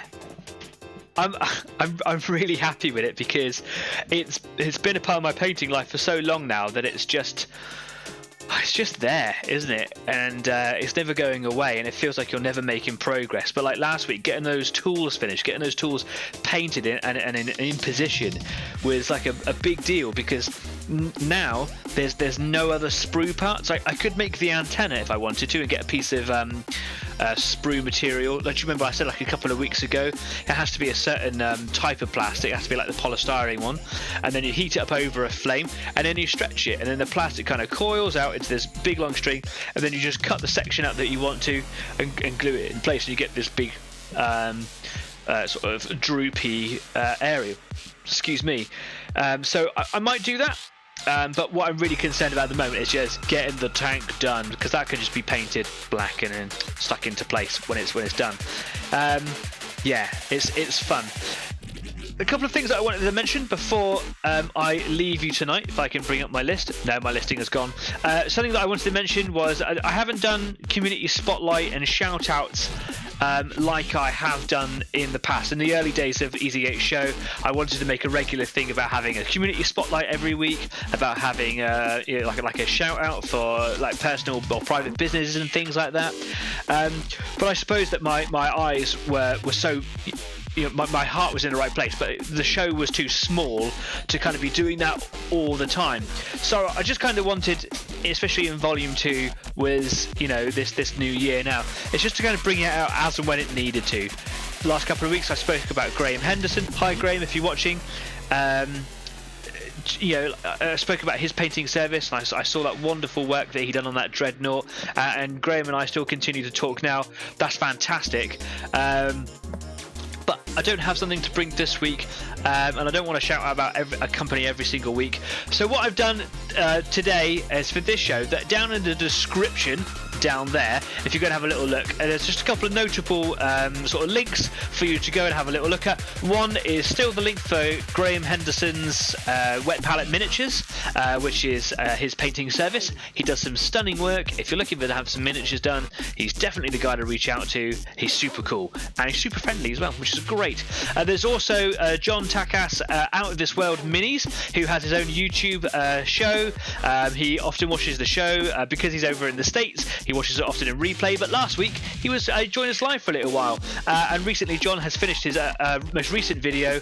Put a link in the comments section for last week, so I've included that link in the description this week, and I sat and watched that show. John, if you're watching this show, I watched it last night with a cup of tea once I'd finished all my homework, and it was really entertaining. And basically John has acquired a resin 3D printer, printed out a lovely statue of Goku from Dragon Ball Z, and painted them up using contrast paints and some really wicked techniques for flesh tones in an area that I have no skill in at all.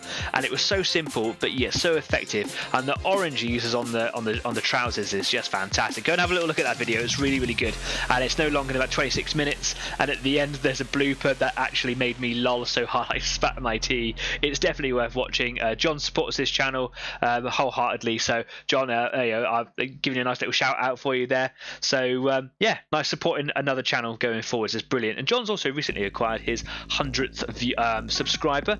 Well done. I did say congratulations that a little while ago, but it's nice to know that you're doing really well. I look forward to the day that Easy 8 has 100 subscribers. That would be cool.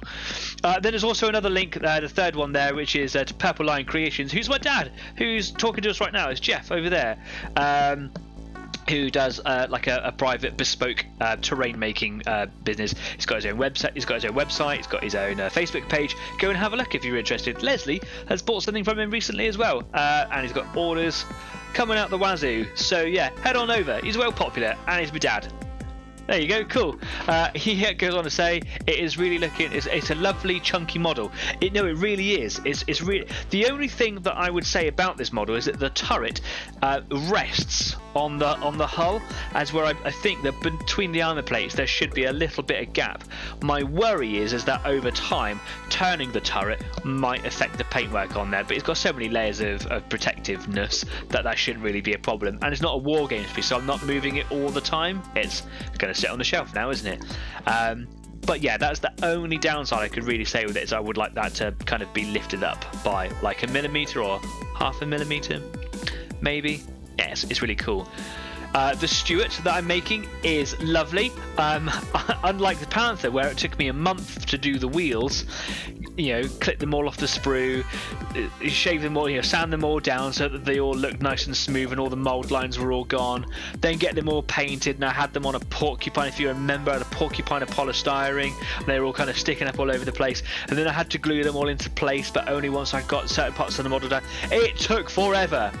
The Stuart, I did it while I was having my dinner the other day. It's such a smaller and easier tank, but it's a beautiful little thing. And the wheels all move on it, so it sits on. Well, I've been having it on top of the box. I've been moving it around. It keeps on rolling away from me. Fantastic. It's a beautiful little model. Looking forward to getting into it. One of the other things I wanted to talk about is the look of this channel. At the moment, you will notice that it's kind of just a little bit all over the place. The studio is still an ongoing thing because I've got a busy life and I'm working a lot, and it's been the celebratory period of Christmas and New Year, and now I'm going into a week of birthdays of people that I know and are related to. It's just non-stop at the moment, so it's kind of a bit slow in here.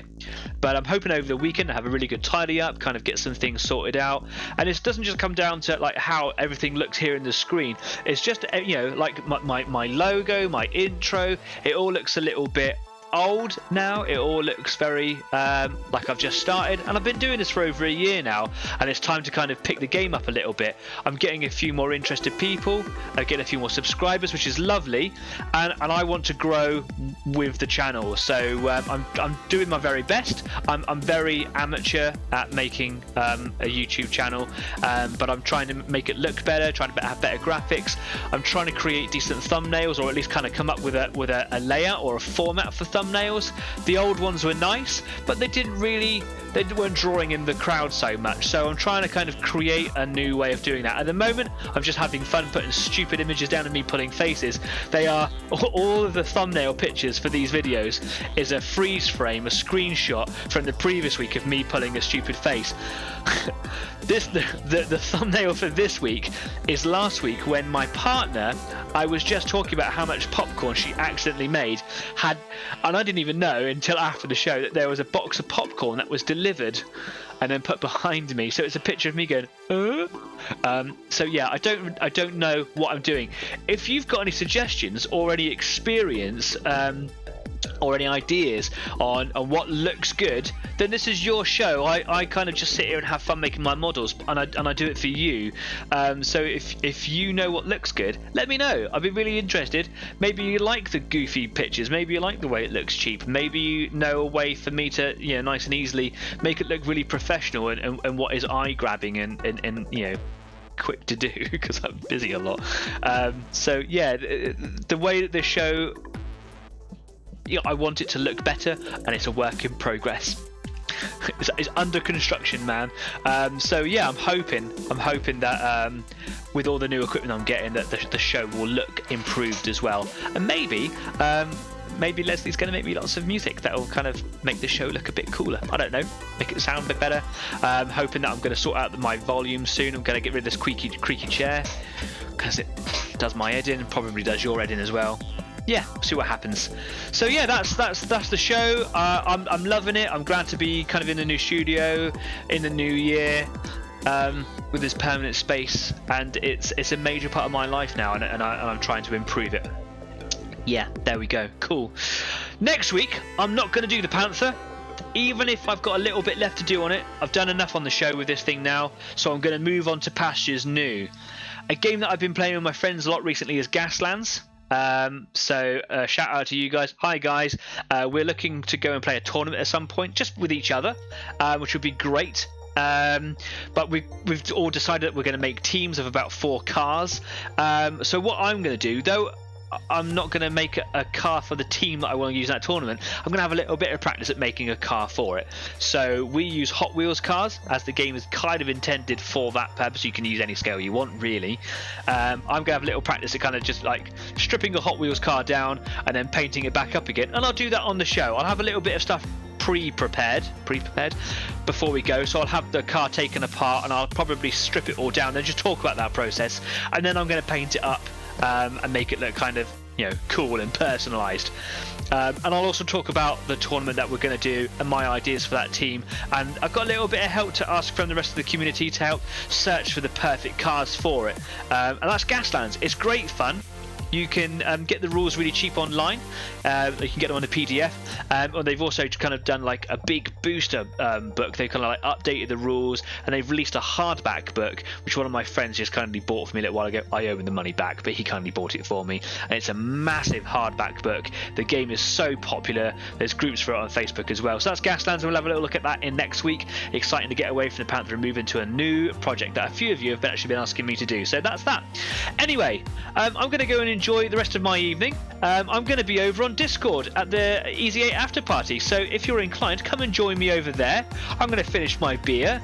I'm not going to do any more painting. I'm going to go play some video games, and make sure you can come and talk to me if you want to about anything that you want, or about nothing if you don't want to. That's the Easy 8 after party. Come and see me there. Until then, until next week, have yourselves a cracking week, and I hope you get loads of painting done.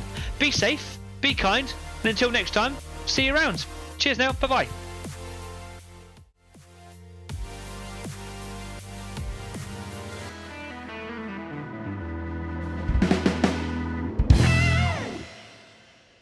So much grime. Streaky. Like bacon.